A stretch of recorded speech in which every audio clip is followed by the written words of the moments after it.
Good morning అండి. ఈరోజు మన స్టూడియోలో మన మధుబాబు గారు ఉన్నారు. గత 2 దశాబ్దాలుగా సైకాలజీ ఫీల్డ్లో మంచి ఎక్స్పర్ట్గా అందరికీ కూడా మంచి టాపిక్స్ అందిస్తూ ఉన్నారు. ఈ మధ్యనే మన తెలంగాణ ప్రభుత్వంలో టెట్ పడ్డది. ఆ టెట్ ద్వారా డిఎస్ ద్వారా నోటిఫికేషన్ ద్వారా ఉద్యోగస్తులు రాబోతున్నారు, కొత్త ఉపాధ్యాయ నియామకం కాబోతున్నారు. అదేవిధంగా ప్రమోషన్ల కోసం ఇన్ సర్వీస్ టీచర్లు కూడా టెట్ రాయడానికి సిద్ధంగా ఉన్నారు.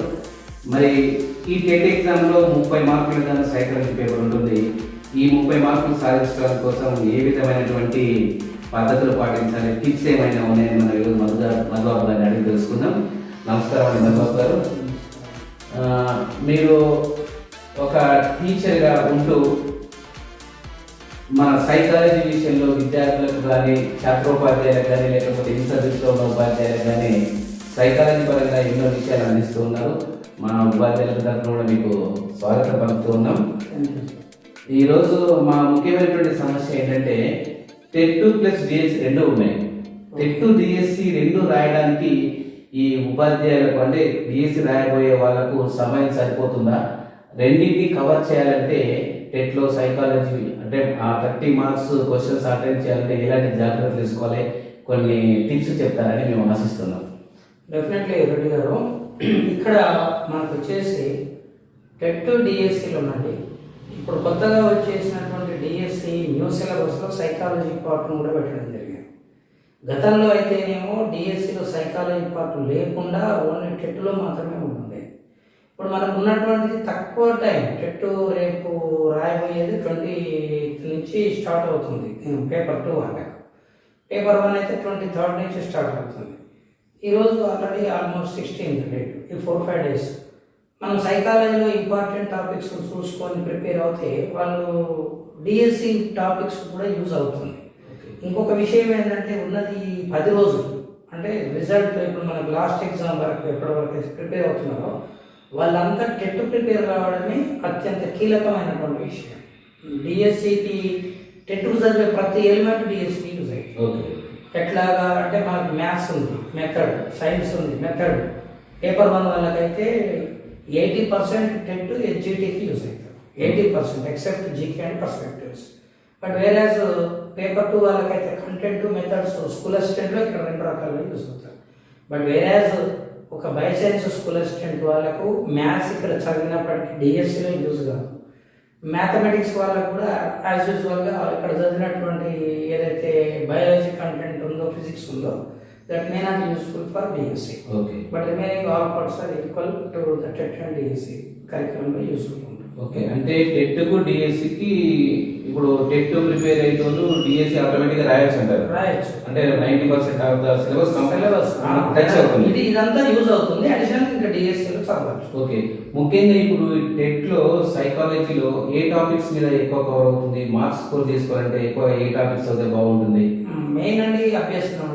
12 మార్క్స్ ఉంటుంది.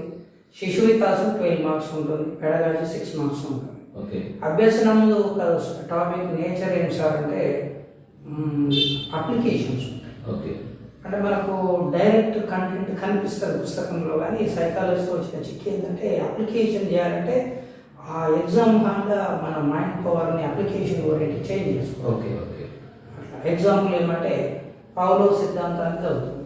పావ్లో సిద్ధాంతం మీద డైరెక్ట్ క్వశ్చన్స్ వచ్చి ఎవరు చేసేరు అంటే ఇవన్నీ పావ్లో, దేశం రష్యా. ఏ గ్రంథం రాసినాడు? The work on digestive glands అని రాస్తాను. ఇంకేం రాసినాడు? కండిషన్ రిఫ్లెక్స్ అనే గ్రంథం రాశాడు. తను చేసిన ప్రయోగాలు ఏంటంటే సెలైవా ఎక్స్పెరిమెంట్స్. దీనికి మెడికల్ విభాగాన్ని ఆయన నోబెల్ ప్రైజ్ వచ్చింది. ఇవన్నీ డైరెక్ట్ క్వశ్చన్స్. బట్ వేరే క్వశ్చన్లో పాఠశాలలో బడి గంట కొట్టడం, స్కూల్ బెల్ కొట్టడం అనేది అసలు ఎవరి సిద్ధాంతం మీద ఆధారపడ్డారు. ఇది అప్లికేషన్. యూనిఫామ్ వేయడం ఎవరిదంటే Pavlov conditioning theory. Pavlov conditioning theory నుంచి అసలు ఆయన నోబెల్ ప్రైజ్ రావాల్సినంత ఆస్కారం ఏముంది అక్కడ. ఓ బెల్ మోగిస్తే ఒక్కొక్క సెలైవా ఇవ్వడం అనేది ఇట్స్ క్వైట్ కాకపోవచ్చు, అన్యాచురల్ బిహేవియర్ కావచ్చు. అని దీనివల్ల సొసైటీకి అందినటువంటి ప్లస్ పాయింట్స్ ఏంటంటే ఈరోజు ట్రాఫిక్ సిగ్నల్స్ కానీ ఒక హారన్ అంబులెన్స్ వస్తుంటుంది ఎక్కడి నుంచో, ట్రాఫిక్లో చిక్కుపోయిన అంబులెన్స్, అది సైరన్ చేయడం వల్లనే ప్రాణాలు కూడా బయటపడతారు. మరి అది ఈవెన్ పావ్లో థియరీ నుంచి వచ్చేది. లైక్ దట్ ఆల్ డిపార్ట్మెంట్ వాళ్ళు యూనిఫామ్ ధరిస్తారు. అది కూడా మనకు పావ్లో థియరీ నుంచి వచ్చింది. Like that so many applications అన్నమాట. ఇక్కడ మన జాతీయ జెండా ఉంది, బెల్మోగానే జాతీయ జెండాకి సైల్యూట్ చేయడం కండిషన్ బిహేవియర్ అన్నమాట. ఓకే. ఓవరాల్గా మనకి ఏం అర్థం కావాలంటే ప్రిపేర్ అయ్యే స్టూడెంట్ కండిషన్ బిహేవియర్ అంటే వాట్ ఈస్ మీనింగ్ అంటే అన్యాచురల్ బిహేవియర్ రావడం, ఓకే. సందర్భం లేకుండా ఒక అంశానికి ఒక వ్యక్తి అడాప్ట్ కావడం, అట్లా అడాప్ట్ చేయగలగడాన్ని మనం తీరిగా చూడాలి. అంటే ఇందులో క్వశ్చన్స్ డైరెక్ట్ క్వశ్చన్స్ కంటే అప్లికేషన్ కూడా ఎక్కువ వస్తాయి. సో అప్లికేషన్ బాగా అర్థం చేసుకున్నారు, స్కోర్ చేసుకున్నారు. ఓకే అండి. అంటే జనరల్గా ఇప్పుడు మనకు టాపిక్స్లో సైకాలజీలో చాలా టాపిక్స్ ఉన్నాయి కదా, అందులో ఎక్కువ జనరల్గా ఇప్పుడు ఇన్ సర్వీస్ టీచర్స్ ఉన్నారు, వాళ్ళు రాస్తున్నారు. ఇప్పుడు ఎప్పుడో 20 ఏళ్ళ కింద చదువుకున్న చదువు సర్వీస్ లో ఉన్నారు, వాళ్ళు ఇప్పుడు మళ్ళీ సైకాలజీ వాళ్ళ సబ్జెక్ట్ అంటే వాళ్ళు రోజు చెప్తున్నారు కాబట్టి ఉండదు, కానీ సైకాలజీకి వచ్చే వారికి మేము మర్చిపోయిన ఒక ఫీలింగ్ ఉంటుంది. మరి వాళ్ళకి కొంచెం ఏమైనా టిప్స్? మీరు అన్నాక నాకు అనిపిస్తుంది, ఇప్పుడు వాస్తవానికి ఏంటంటే ఈ నిరుద్యోగం ఇప్పుడు జాబ్ లేని వాళ్ళకంటే already job in service teachers ఇంకా బాగా చదవగలుగుతారని నా ఒపీనియన్. ఓకే. కాకపోతే ఇది కూడా ఒక సైకలాజికల్ కాన్సెప్ట్. ఏమంటే మేము ఆల్రెడీ టీచర్స్ అయినా మేము చదవలేస్తామా, మన తోట అవుతుందా అనే ఒక క్వశ్చన్ మార్క్ పెట్టుకోవడం తీసేయాలి. ఓకే. ఓకే. ఈ మిస్కాన్సెప్ట్ తీసేయాలి. తీసేస్తే మారుతున్న సిలబస్ అప్డేట్ అయ్యే టీచర్స్ ఎంత ఈజీగా ఇవ్వగలుగుతున్నాం. తెలుగు మీడియం నుంచి ఇంగ్లీష్ మీడియం ఎంత ఈజీగా మారగలిగాం. ఇప్పుడు మోడల్ స్కూళ్ళలో కానీ కాలేజీలలో కానీ వచ్చిన అసలు ఇప్పుడు కొత్తగా ఈ 10th సిలబస్ అంటే ఇంటర్కు నియర్ బై అయినా ఎట్లా చెప్పగలుగుతారు. అట్లనే ఇది కూడా మేము చెప్పగలుగుతాం ఒకసారి అనుకుంటే, చదవగలుగుతాం అనుకుంటే, నాకు తెలిసి బీఎడ్లో చదివింది సార్లు అందరూ కూడా డిఎస్సి రాసిచ్చిన వాళ్ళే కొంచెం ఏమొచ్చింది సిలబస్ కానీ అప్డేట్ అయితే డెఫినెట్గా they will get good score. Okay. అంటే మీరు అనేది ఏంటంటే వాళ్ళకి ఆల్రెడీ నాలెడ్జ్ ఉంది, కాకపోతే కొంచెం అది మర్చిపోయి అనిపించింది. ఆ ఫీలింగ్ ఏదైతే మీరు చదువుతామో లేదా ఫీలింగ్ ఇప్పుడు ఎందుకు అది వదిలేయాలి.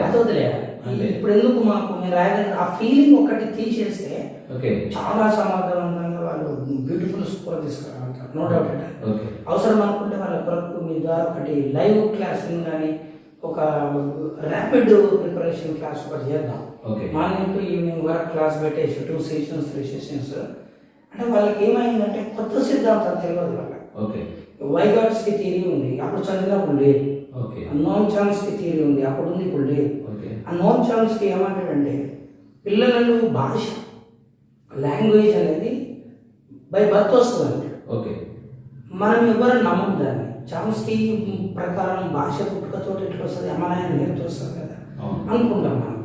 చామ్స్కీ కాన్సెప్ట్ ఏదో చూడాలి, చామ్స్కీ కాన్సెప్ట్ ఏంటో థియరీ అర్థం కావాలి. ఇప్పుడు ఆ థియరీ మేము ఎందుకు చదవగలని అనుకోకుండా దట్ వాట్ ఈజ్ వాట్ అనేది ఒకసారి క్లాస్ వింటే నేను అనుకుంటున్నా, ఒకవేళ నేను సైకాలజీ చెప్పగలుగుతున్నాను నేను అనుకుంటున్నాను కాబట్టి ఇన్ సర్వీస్ టీచర్స్ ఉంటే నాకంటే బాగా అర్థం చేసుకోగలుగుతాను. ఎందుకంటే దే ఆర్ వెరీ ఇంటెలెక్చువల్స్. అంటే ఆల్రెడీ వాళ్ళకి కొంచెం నాలెడ్జ్ ఉంది, కాకపోతే మరుగున పడుతుంది కాబట్టి దాన్ని కొంచెం పుషప్ చేసుకోవాలి. అప్డేట్ లేటెస్ట్ కొన్ని ఏమైనా కొత్త చాప్టర్స్ ఇస్తే ఒకసారి మళ్ళీ చూసుకోవాలి. జనరల్గా ఇప్పుడు టీచర్ అంటే ఆల్వేస్ లెర్నర్. సో ఎప్పుడు ఆయన అప్డేట్ కోసం ఎప్పుడు సబ్జెక్ట్ పరంగా ప్రాపడుతుంది కదా, దీనికి కూడా ఈజీ అంటారు. అదేవిధంగా మీరు ఇప్పుడు ఈ కొత్త టెట్ కోసం కానీ డిఎస్ కోసం కానీ చదివే పిల్లల కోసమైనా లేకపోతే ఇప్పుడు ఇన్ సర్వీస్ లో ఉన్న టెట్ రాష్ట్రాల కోసమైనా మీ తరఫున ఏమైనా బుక్స్ లాంటి ఏమైనా పబ్లిష్ చేశారా? రిలీజ్ అయిందండి. నేను ఇన్ సర్వీస్ టీచర్స్ దృష్టిలో పెట్టుకొని 1 month బ్యాక్ బుక్ రిలీజ్ చేసినాను. అది మార్కెట్లో కూడా లభ్యమవుతుంది. ఆ పుస్తకం తీసుకుంటే వాళ్ళకి 30 స్కోర్ చేయడం ఈజీ. ఈజీ ఎందుకంటే సరళమైన భాషలో రాసినాం, బిట్స్ ఎక్కువ ఇచ్చినాం, బాగా ప్రాక్టీస్ చేసుకుంటే డెఫినెట్గా వాళ్ళకు హై స్కోర్ వస్తుంది. ఇక డిఎస్సి వాళ్ళకైతే పర్స్పెక్టివ్ బుక్ ఆల్రెడీ రిలీజ్ చేసినాం మార్కెట్లో. సో ఇప్పుడు మన గవర్నమెంట్ ఇన్ సర్వీస్ టీచర్స్కైనా ఎవరికైనా టెస్ట్ కాబట్టి చాలా యూస్ఫుల్ ఉంటుంది. ఇప్పుడు జనరల్గా ఎంసెట్ అనగానే జనరల్గా ఏమంటే ఫిజిక్స్ లో ఎక్కువ స్కోర్ చేసుకున్న వాళ్ళకు ఎంసెట్ ర్యాంక్ వస్తుంది. సో నేనేమంటే ఈ టెట్ లో మంచి స్కోర్ రావాలంటే సైకాలజీ మీద పట్టు ఉండాలి.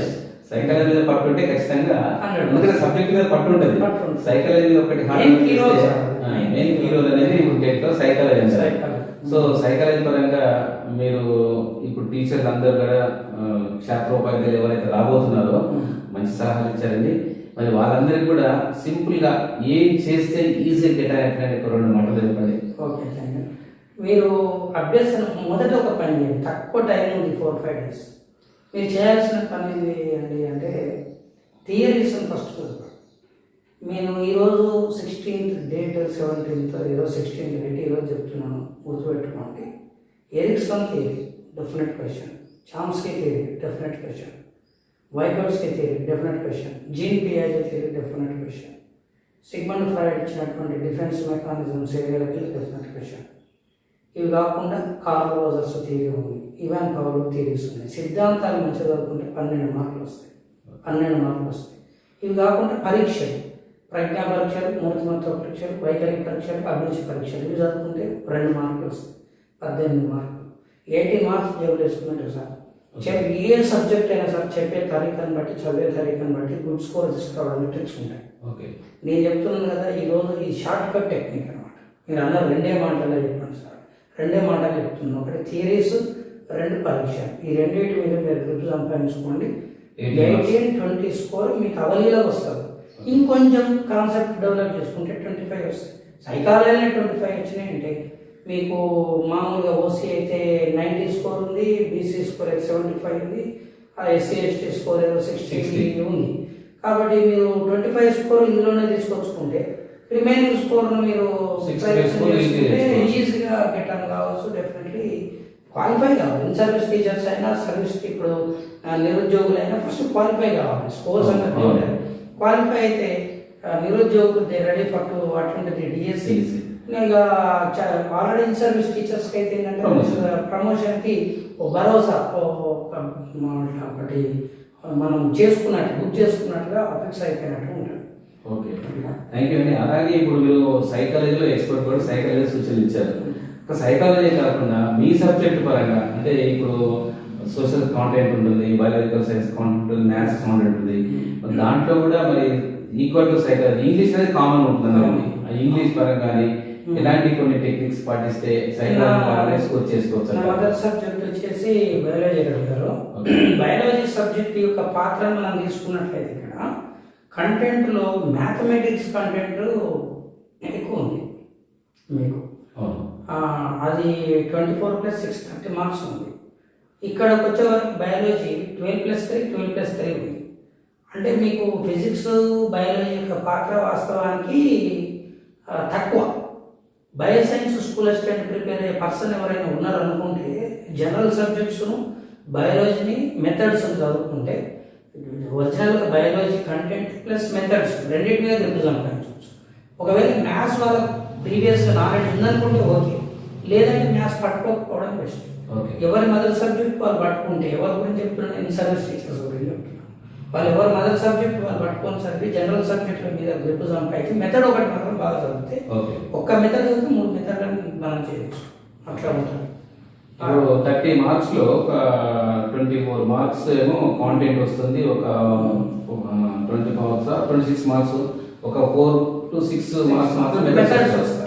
సో కాంటెంట్ మీద ఎక్కువ కాన్సన్ట్రేట్ చేస్తే బాగుంటుంది, మెథడ్స్ మీద ఎక్కువ ఏమంటారు? నేను ఏమంటున్నానంటే biology candidate maths content concentrate చేసే బదులు మ్యాథ్స్ మెథడ్ కాన్సన్ట్రేట్ చేస్తే తన ఓన్ బయో మెథడ్ చదువుకుంటే అవి 6 మార్కులు ప్లస్ 3 మార్కులు వస్తాయి. ఫిజిక్స్ మెథడ్ కూడా లింక్ ఉంటుంది కాబట్టి మీకు 12 మార్కులు మెథడ్లోనే కొట్టవచ్చు. అదే మీరు మ్యాథ్స్ మీద రాకపోయినా ఈ తక్కువ టైంలో చదివితే రానప్పుడు టైం వేస్ట్ అవుతుంది కదా, ప్లస్ ఇంకో ఇన్ఫీరియారిటీ ఫీలింగ్ వస్తుంది. అందుకోసం నా అడ్వైస్ అది. సోషల్ వాళ్ళకి బాధ లేదు, సోషల్ కంటెంట్ మెథడ్ 2 ఉన్నాయి కాబట్టి easily they can reach they target. ఇంకొకటి ఏంటంటే మనకి ఇప్పుడు సిలబస్ పరంగా వస్తే మనకి ఏమంటున్నారంటే 8th క్లాస్ లో ఉన్న సిలబస్ మాత్రమే కవర్ అయ్యింది అనేది అంటున్నారు. అది ఎవరికి